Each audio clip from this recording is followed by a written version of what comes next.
Stance. The focus is your stance, yeah? Yeah. When you focus on the stance, the power will come, yeah?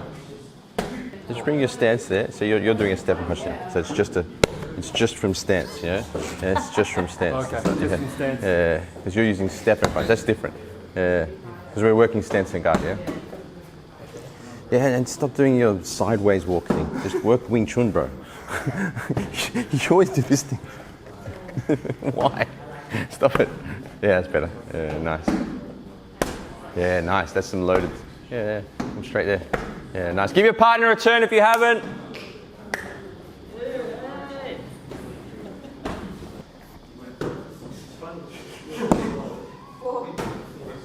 Try to hold it closer.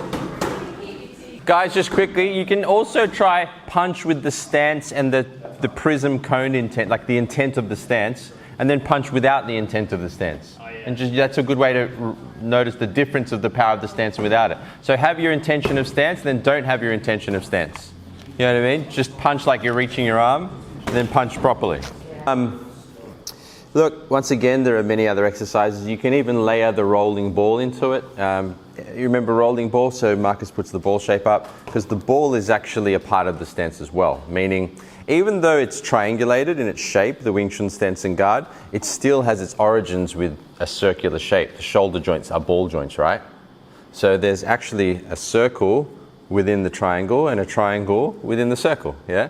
So you can actually layer rolling ball into the guard technique, yeah? So he keeps his guard on, but he moves like it's the rolling ball. So if your student's already done rolling ball exercises, you can actually get them to spin with the concept of the guard. So he gets that sharpness, that pointing towards me, but he keeps the circular feeling like it's rolling ball while maintaining it on there.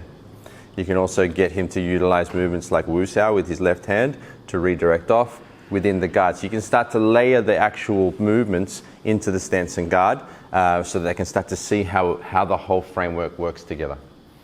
Anyway, that's just, work on one thing, stance and guard. You can see that's gone for, an hour? Yeah. So you can see you can teach a lot of it. When you bring on a student, you can usually break these lessons up into an hour each for each lesson. But that's if you're doing like private lessons with them, right? But if you're not, you'll probably want to teach everything I'm teaching today in like 10 minutes each. So think about what we just did and how would you teach that in 10 minutes?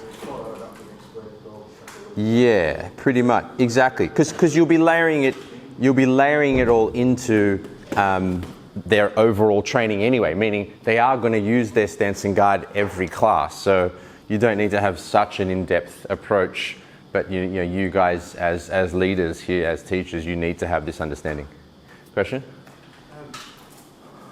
Just in regards to so you're teaching for 10 minutes, is it just good to keep the sort of momentum of the lesson to just say do 10 minutes of that and move to something else because the attention span of the student? Yeah, for sure. Yeah. Keeping a good cadence, exactly right. You'd even have less information, so I wouldn't go as deep as we did today because I did a lot of theory, understanding why. Because look, you are going to have people who want the theory, they want to hear it all, the analytical types, and you're going to have people that just want to move straight away. You've got to find that balance. Overall, I find leaning towards movement is better.